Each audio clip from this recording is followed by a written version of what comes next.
Assalamualaikum warahmatullahi wabarakatuh.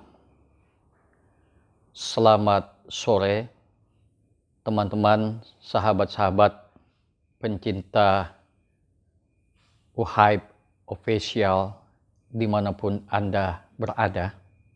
Pada refleksi kali ini saya ingin mengangkat satu tema di mana tema ini berkaitan erat detik-detik menjelang peringatan proklamasi hari ulang tahun proklamasi kemerdekaan Republik Indonesia yang ke-77. Tema yang akan kita diskusikan adalah masalah nasionalisme, unnationalism, dan stateless. Nasionalisme, perasaan tidak nasionalis, dan perasaan tidak memiliki negara.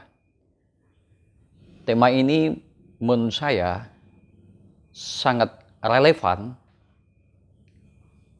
di saat menjelang peringatan Hari Ulang Tahun Republik Indonesia, di mana persoalan nasionalisme masih menjadi perdebatan di kalangan masyarakat. Apa itu nasionalisme? Siapa yang paling merasa nasionalis? Siapa yang merasa tidak nasionalis, dan siapa yang merasa tidak merasakan kehadiran satu negara atau statelessness feeling. Indonesia sebagai negara besar, sebagai negara kepulauan yang berbentuk republik, salah satu negara terbesar di dunia yang berbentuk republik yang terdiri dari ribuan pulau, kurang lebih 17.000 pulau, dan dihuni oleh beragam etnis dan berbagai macam kebudayaan, merupakan khazanah kekayaan bangsa ini yang tidak dimiliki oleh bangsa-bangsa yang lain di dunia. Indonesia ditakdirkan sebagai sebuah negara bangsa, memiliki geografi yang luar biasa besar yang melintasi Samudra Pasifik, Samudra Atlantik, dan Indonesia ditakdirkan sebagai salah satu negara yang memiliki garis pantai terpanjang kedua di dunia, dan Indonesia sebagai negara bangsa yang memiliki diversity of human culture, keragaman budaya, etnisitas, agama, merupakan satu platform untuk mengukuhkan Indonesia sebagai negara yang besar, yang beragam, dan diikat satu ideologi kebangsaan, yaitu nasionalisme.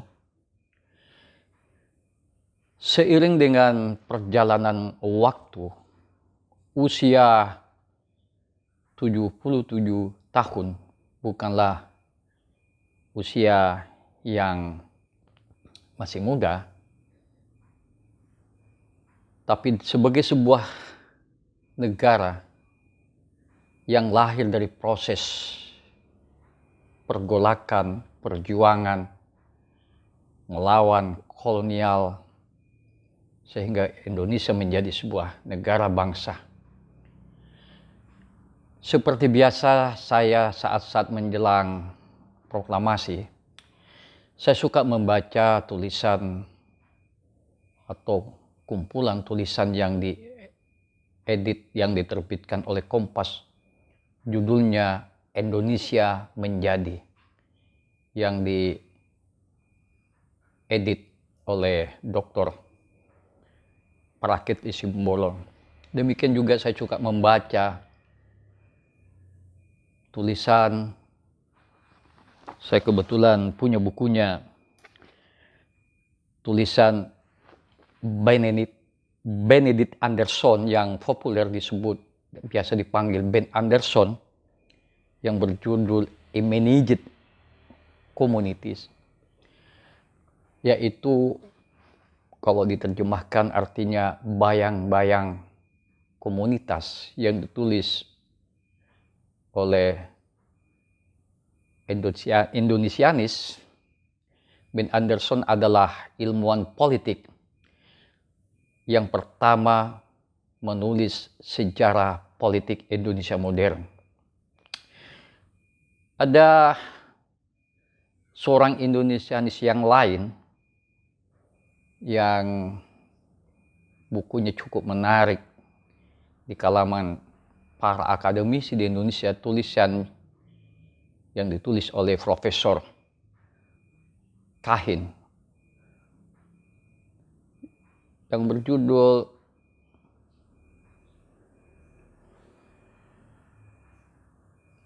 Nationalism and Revolution in Indonesia, nasionalisme dan revolusi di Indonesia. Kedua profesor ini bercerita mengenai bagaimana lahirnya satu nasionalisme untuk menjadi Indonesia, dan Indonesia hadir bukan dari ruang hampa pergolakan revolusi, bukan hadir dari satu ruang hampa dari tetesan darah dan air mata, tapi lahir dari sebuah perjuangan panjang anak bangsa yang merasa terpanggil untuk membangun satu bangsa atau nation state.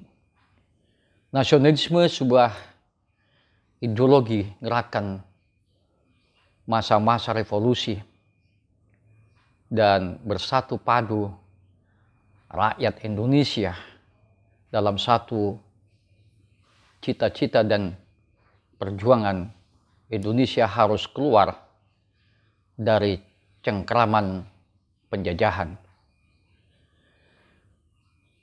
Kalau pada masa revolusi, perjuangan ditandai dengan perjuangan fisik, tentu saja hari ini kita tidak lagi bicara soal bagaimana berperang secara fisik melawan kolonial Belanda, kolonial yang ingin menguasai sumber daya alam, menguasai Indonesia. Tetapi hari ini perjuangan kita adalah bagaimana membangun Indonesia, menciptakan satu sistem kekuasaan politik dan ekonomi yang mencengkram karena dibajak oleh kekuatan oligarki, sehingga perlu satu semangat perjuangan melawan kolonialisme baru. Hari ini kita sedang berhadapan dengan the new colonialism era, satu era baru kolonialisme. Bukan lagi melawan penjajahan secara physically, tetapi melawan kelompok-kelompok atau oligarki yang menguasai struktur ekonomi dan politik di negeri ini. Seperti saya katakan tadi bahwa nasionalisme itu menjadi satu kosakata yang masih diperdebatkan. Siapa orang yang paling merasa nasionalis dan siapa yang tidak nasionalis? Siapa yang merasa paling NKRI dan siapa yang tidak NKRI? Siapa yang paling merasa Pancasilais dan siapa yang tidak Pancasilais? Bisa jadi ukuran parameter nasionalisme itu adalah ketika menyanyikan lagu Indonesia Raya sembari meneteskan air mata atau mencium bendera merah putih itu dipersepsikan sebagai satu nasionalisme. Atau ada orang yang merasa paling nasionalis ketika dia berapi-api, berpidato, bicara soal Pancasila, bicara soal NKRI, dan dia merasa paling NKRI dan paling Pancasila. Karena dia memiliki otoritas, memiliki legitimasi untuk mengucapkan itu, bahwa dialah yang paling Pancasilais. Sementara orang yang tidak sering menyebut kata nasionalis, kata Pancasila, kata NKRI dianggap tidak NKRI, tidak Pancasila, tidak nasionalis. Jadi ini masih menjadi satu perdebatan antara nasionalisme, orang yang paling memiliki semangat nasionalis dan orang yang tidak nasionalis. Ini ada satu demarkasi wilayah yang masih abu-abu. Tentu saja bagi masyarakat petani dan nelayan, masyarakat yang hidup di kepulauan, katakanlah orang-orang Pulau Masa Lembu, ada pulau kecil yang sangat terkenal antara Pulau Madura dengan Kalimantan Selatan, itu ada komunitas nelayan, pulau kecil yang hidup bercocok tani, nelayan, atau secara ekstrim menjadi tenaga kerja ke luar negeri, misalnya ke Singapura dan Malaysia, untuk bertaruh mencari penghidupan ekonomi, membiayai kehidupan ekonomi keluarga, dan ada sekian ribu orang yang jadi TKW, TKI, maupun secara ilegal maupun secara legal. Nah, orang-orang yang merasa tidak berada pada sebuah wilayah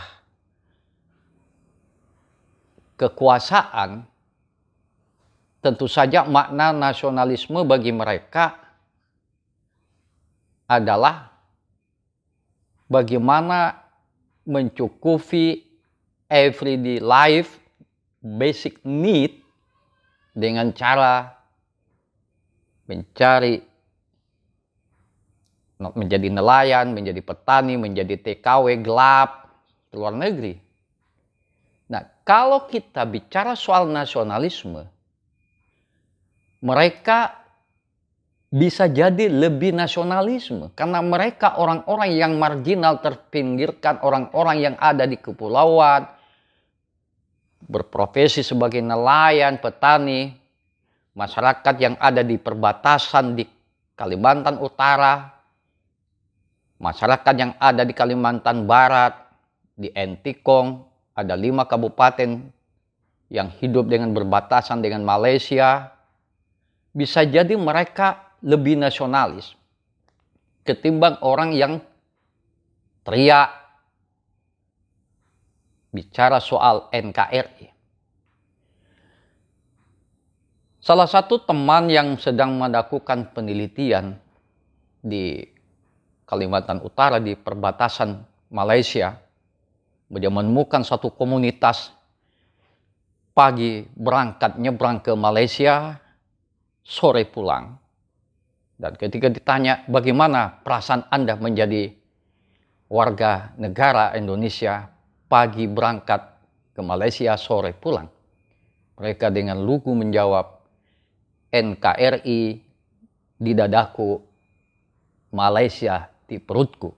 Artinya mereka tetap mencintai Indonesia, tetapi mereka tidak merasa kehadiran negara di dalam kehidupan mereka sehingga mengatakan NKRI di dadaku, Malaysia di perutku.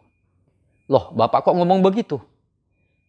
Saya secara jujur, kata si orang tua ini, saya bisa menyekolahkan anak di Yogyakarta karena saya bekerja sebagai penyelundup atau smokel ke Malaysia. Begitu juga yang terjadi komunitas yang berada di perbatasan Entikong dengan Sabah Sarawak dengan Kalimantan Barat. Ini satu fenomena kecil, satu gambaran kecil. Bagaimana memaknai nasionalisme. Jangan sampai kita ini menerjemahkan nasionalisme itu menurut posisi dan perspektif kita masing-masing. Jadi tidak bisa penyeragaman makna nasionalisme itu hanya lewat pidato-pidato, ucapan-ucapan oleh orang-orang yang memiliki legitimasi dan kekuasaan. Jangan sampai nasionalisme itu dipahami secara absurd, secara subjektif, kemudian orang yang tidak terlalu menyebut kata NKRI, kata Pancasila, dianggap tidak nasionalis dan tidak NKRI. Masalahnya saya kira ada di sini. Tergantung siapa yang ngomong. Sahabat-sahabat semua, ini penting saya sampaikan. Karena ada orang di negeri ini yang paling merasa NKRI, Pancasila dan nasionalis. Sehingga menafikan orang yang tidak terlalu memiliki cukup kosakata istilah-istilah itu. Celakanya, orang-orang yang teriak nasionalis, NKRI, Pancasila justru banyak melakukan praktek korupsi. Yang saya maksudkan adalah orang-orang yang memiliki posisi jabatan dan kekuasaan, elit-elit, politik, partai politik, justru inilah yang mengangkangi, yang menanjangi, yang membuat nasionalisme itu menjadi busuk. Yang tadinya berbusa-busa, bicara tentang NKRI, tapi dialah orang yang menyalahgunakan kekuasaan, abuse of power. Karena memiliki legitimasi kekuasaan dan posisi kekuasaan, dia bisa melakukan apa saja. Rakyat kecil, petani dan nelayan, masyarakat yang hidup di pedalaman di Kalimantan, di pedalaman di Sumatera, di pedalaman di Papua, tidak pernah merecoki negara dan membuat negara ini menjadi busuk, menjadi bangkrut. Orang-orang yang nunjau di sana, yang berjuang mencari sesuatu nasi dengan kearifan lokal, menjadikan alam sebagai satu bagian dari kehidupan mereka. Di pelosok-pelosok Kalimantan, di Sumatera, di Sulawesi, di penjuru di tanah air ini, menjadikan kearifan lokal local knowledge, local wisdom menjadi tarikan nafas, menjadi satu sistem nilai yang dipelihara secara turun-temurun tanpa harus ikut merusak negeri ini melakukan praktek korupsi. Sahabat OHIP Channel yang berbahagia, penting kita diskusikan tema ini. Jangan sampai kita ada yang merasa arogan paling nasionalis. Kita lihat bagaimana masifnya korupsi di negeri ini yang dilakukan oleh elit-elit politik karena ada satu aliansi kerjasama dengan pengusaha mengakumulasi sumber daya ekonomi, mengakumulasi sumber daya politik untuk mendominasi kekuasaan ekonomi dan politik. Sementara ada rakyat yang tidak memiliki akses bagaimana ikut berjuang bisa mendapatkan sumber pendapatan ekonomi. Ada rakyat yang menguasai segelintir orang yang menguasai sumber daya ekonomi. Struktur ekonomi dikuasai. Ada rakyat yang sekadar hidup bertahan. Bukan mencari kekayaan, sekedar mempertahankan hidup. Sekedar bagaimana masyarakat mencari duit, menjadi seorang petani nelayan, menjadi tukang gojek, menjadi tukang ojek, menjadi tukang bakso. Sekedar mempertahankan hidup, bisa membayar SPP, bisa mengkuliahkan anak, bisa membayar istri yang sedang melahirkan di rumah sakit. Tidak pernah berpikir bagaimana mengakumulasi sumber daya ekonomi, bagaimana merampok sumber daya alam ini. Betapa tidak adilnya kehidupan sosial ekonomi kita. Kendati pun kita sudah berada di sebuah negeri yang sebentar lagi memasuki usia yang ke-77 tahun. Masih ada orang-orang yang telanjang dengan kemiskinan. Masih ada sekian ribu, sekian puluh ribu nutrisi stunting, bayi-bayi yang kurang gizi. Tuh, di Pulau Sembilan itu ada satu pulau, namanya Pulau Matasiri di Kalimantan Selatan. Dari zaman Belanda sampai hari ini. Itu namanya penyakit yang tidak bisa hilang sampai hari ini. Penyakit malaria. Sampai hari ini tidak bisa hilang. Inilah satu fenomena struktur sosial, ekonomi yang terjadi di negeri ini.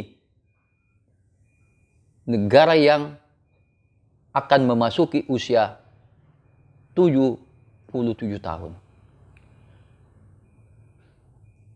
Bagaimana keadilan kita? Menciptakan keadilan sosial ekonomi. Kalau struktur ekonomi kita dikuasai oleh segelintir orang yang disebut oligarki. Nah, oligarki ini mereposisi diri masuk dalam struktur kekuasaan karena bisa jadi dia sebagai tim sukses presiden, tim sukses gubernur, tim sukses wali kota dan bupati. Mereposisi diri masuk di dalam jaringan struktur kekuasaan dan membentuk koloni-koloni bisnis, koloni patronasi bisnis, koloni patronasi politik. Nah, pembusukan politik atau political decay, ikan itu kalau busuk itu selalu dimulai dari kepala. Tidak pernah ikan busuk itu dari ekor, tapi selalu dimulai kepala. Negeri ini busuk, negeri ini rusak secara demokrasi, karena dirusak oleh elit-elit politik, para bandit-pandit demokrasi, para cukong-cukong yang membajak demokrasi. Jadi, jangan salahkan rakyat. Kalau rakyat mengalami, masih banyak rakyat merasa statelessness feeling, perasaan tidak memiliki negara. Karena ketidakhadiran negara di dalam kehidupan dia, bagaimana kesejahteraan, ekonomi, sosial, mereka berjuang dengan kapasitas yang ada, khususnya kita lihat masyarakat yang berada di daerah pesisir, di pulau-pulau kecil, di daerah perbatasan. Dan ini akan mengancam integritas bangsa ini bila mana dibiarkan jurang kemiskinan antara si kaya dan orang yang tidak punya di dalam wilayah-wilayah atau di daerah tertentu, misalnya di daerah perbatasan. Masyarakat saya kira cukup bersabar, bisa hidup, mencari penghidupan, bisa menyekolahkan anak, bisa survive. Khususnya di pulau-pulau kecil, warga yang menjadi TKW, TKE di Malaysia, di Johor. Saya kebetulan pada tahun 2019 sampai Desember 2019 sampai 2020 Februari saya melakukan penelitian di Malaysia. Saya menemukan sejumlah warga yang bertarung, yang berjuang. Dan mereka itu pada umumnya datang secara ilegal untuk mencari penghidupan di negara jiran kita. Nah sekarang, masihkah kita bicara soal nasionalisme, bicara NKRI, bicara Pancasilais? Siapa yang paling nasionalis? Siapa yang paling NKRI? Siapa yang paling Pancasilais? Nah, sahabat Uhaib official dimanapun Anda berada, pada kesempatan ini sengaja saya mengangkat tema nasionalisme dan perasaan tidak memiliki negara menjadi relevan pada saat ini, di saat-saat menjelang peringatan hari ulang tahun kemerdekaan Republik Indonesia yang ke-77. Mudah-mudahan kita menjadi bangsa tetap jaya. Bagaimana bisa bangsa ini tetap survive di tengah kemiskinan ekonomi, di tengah kesulitan ekonomi, di tengah kekuasaan ekonomi dan politik yang dikuasai oleh para oligarki dan oligarki. Tentu saja kita masih bisa menaruh harapan akan datang dengan cara tetap membangun literasi politik kita sembari melahirkan kecerdasan imajinatif berpikir, karena tanggung jawab Indonesia ke depan adalah tanggung jawab kita bersama. Terima kasih kepada sahabat-sahabat pecinta Uhaib official dimanapun Anda berada. Terima kasih. Assalamualaikum warahmatullahi wabarakatuh.